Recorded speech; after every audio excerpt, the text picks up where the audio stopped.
In Unit 1, we talked about briefly what density is. Density is the amount of mass of a substance per unit volume. And density can also be used in stoichiometry as a conversion factor. And I'm going to go ahead and demonstrate to you how we can use it. So we have a question here. A sample of calcium carbonate with a volume of 50 milliliters, and calcium carbonate has a density of 2.71 grams per milliliter, decomposes. What is the volume of calcium oxide created?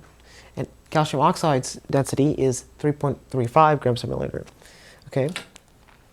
So what are we looking for? We're looking for the volume of calcium oxide. Volume is in milliliters. So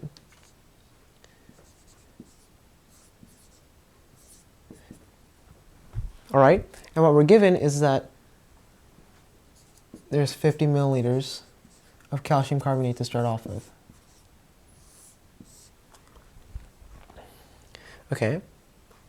Now we can use the density as a conversion factor. Remember, we need to go to moles first. That's like our standard conversion, if you'll remember the chart from the previous video. But how are we going to get to moles? So we're going to use the density to first get to grams. That's going to be our first conversion factor. And then we're going to use a periodic table to get to moles. So it's like an extra step. So we know the density of calcium carbonate is 2.71 grams per milliliter. So we're going to use that as a conversion factor.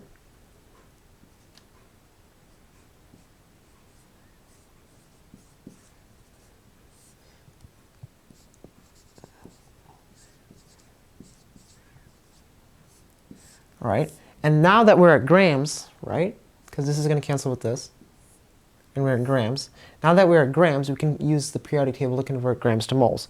Okay, so 1 mole of calcium carbonate is, let me get my periodic table.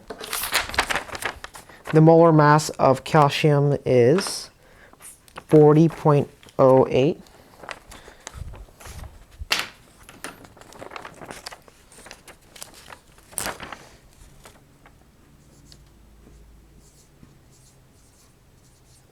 Okay, that's the molar mass of calcium, just the element. The molar mass of carbon is 12.01.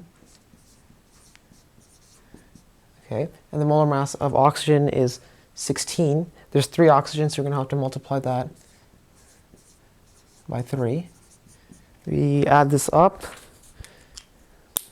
and we will get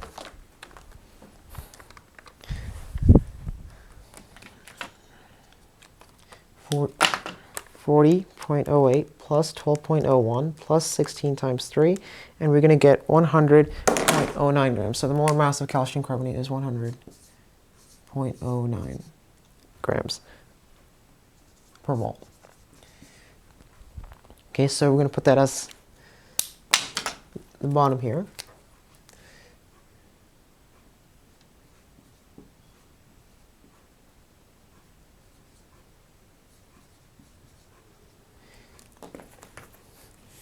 Okay, so we're there.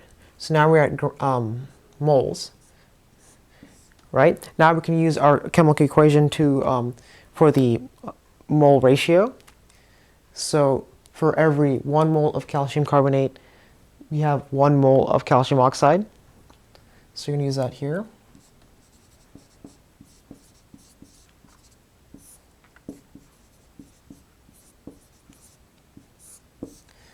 For every 1 mole of calcium carbonate, 1 mole of calcium oxide. Okay, and now we can convert to grams of calcium oxide, and then we're going to convert that mass into volume. So from the periodic table, 1 mole of calcium oxide has a molar mass of, the molar mass of calcium, just the element, is 40.08 grams.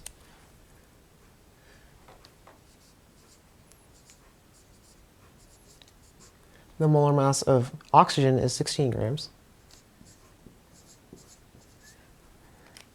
We're going to add that up. Actually, I don't need a calculator for that. Okay, so that's going to be 56.08 grams. So the molar mass of calcium oxide is 56.08 grams per mole. So we're going to put that in our dimensional analysis here.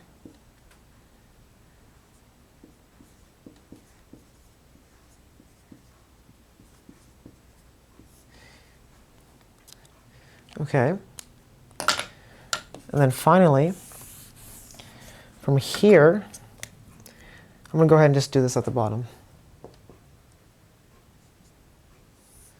So moles cancels with moles of calcium carbonate, and moles of calcium oxide cancels with moles of calcium oxide. So now we're at grams of calcium carbonate. Calcium oxide. That's wrong. Okay.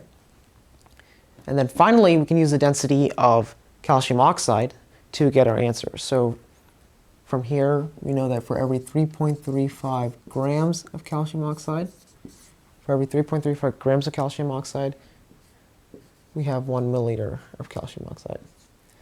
And then grams of calcium oxide cancels with grams of calcium oxide, and we're left with the unit we want at the beginning, and that is milliliters of calcium oxide.